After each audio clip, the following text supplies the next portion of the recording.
గోదావరి కన్ని వంటూన్ police station పరిధిలోని ప్రశాంత్ నగర్లో చీమల తిరుపతిపై దాడి కేసులో నిందితుల అరెస్టు వివరాలను గోదావరి కని ఎస్పీ ఎం రమేష్ గోదావరి కని వంటూన్ ఇన్స్పెక్టర్ ఇంద్రసేనారెడ్డితో పత్రికా సమావేశం ఏర్పాటు చేసి వివరాలను వెల్లడించారు.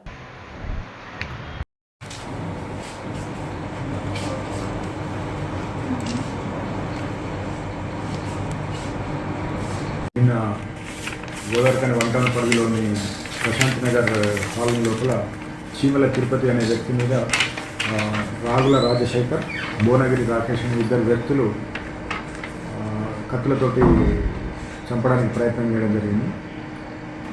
దీనికి సంబంధించిన ఈ సంఘటనకు సంబంధించి గోదావరి కని వంటూన్ లోపల హత్యా ప్రయత్నం కేసు ఇమ్మీడియట్గా నమోదు చేసి వెంటనే వాళ్ళను వితిన్ 24 hours లోపల ఆ ఇద్దరు అక్యూజ్డ్ రాగుల రాజశేఖర్, భువనగిరి రాకేష్ ఇద్దరిని కూడా అరెస్ట్ చేసి ఈరోజు కోర్టుకు పంపించడం జరుగుతుంది. ఈ కేసు నేపథ్యం ఏంటంటే ఈ చీమల తిరుపతి ఈ రాకేష్ వీళ్ళు ముగ్గురు కూడా గతం లోపల ఒక మర్డర్ కేసు లోపల నిందితులు.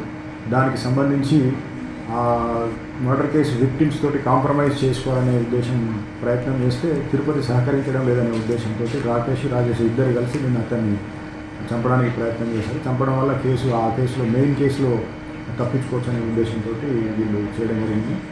దీన్ని శాస్త్రీయంగా పరిశోధన చేసి వితిన్ 24 hours లోపల మేము వాళ్ళని పట్టుకొని సరైన ఆధారాలతో ఈరోజు కోర్టులో ప్రొడ్యూస్ చేయడం జరుగుతుంది. ఈ సందర్భంగా గోదావరి కనిలో ఉన్న వీళ్ళందరికీ దీని ఒక హెచ్చరికగా భావించి వీళ్ళందరికీ లా అండ్ ఆర్డర్ పరంగా ఎటువంటి సమస్య వచ్చినా, ఎటువంటి చిన్న చిన్న ఇష్యూలు వచ్చినా సహించే క్వశ్చన్ వాళ్ళందరికీ చట్టపరంగా చాలా కఠినమైన చర్యలు తీసుకోవడం జరుగుతుంది.